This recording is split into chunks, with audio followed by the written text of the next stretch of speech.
Bismillahirrahmanirrahim.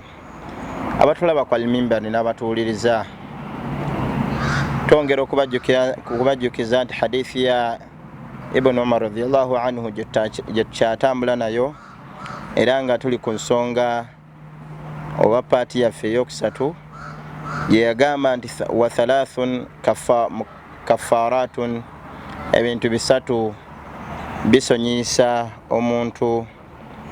Ekisooka yagamba fantidharu sala ba'da sala, okulinda essala oluvannyuma lw'essala. Omaze magharibi n'olinda isha, omaze dhuhuri n'olinda asiri, kisonyisa omuntu amadhambi.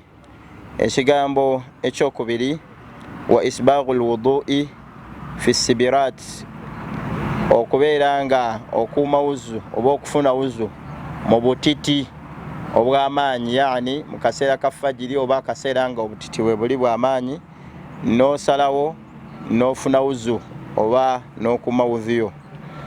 Ekigambo ekyokusatu wa naqlul aqdamu ila jamaat, okuyitiriza ebigere ebingi ng'ogenda essala eya jamaa.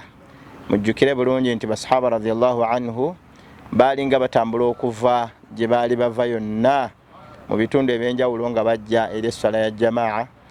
Naye olwaleero abantu balowooza nti omukisa omunene guli mu kusula kumpi na ku muzikiti, so nga ate okufuna okusonyiyibwa mu maaso ga Allah guli mu bigere bingi by'otambula ng'ogenda eri omuzikiti. Era sunna nkulu nnyo okugiyitiriza okubeera nga tutambula okugenda eri omuzikiti. Wa barakallahu fikum wa jazakumullahu khair. Wassalamu alaikum wa rahmatullahi wa barakatuh.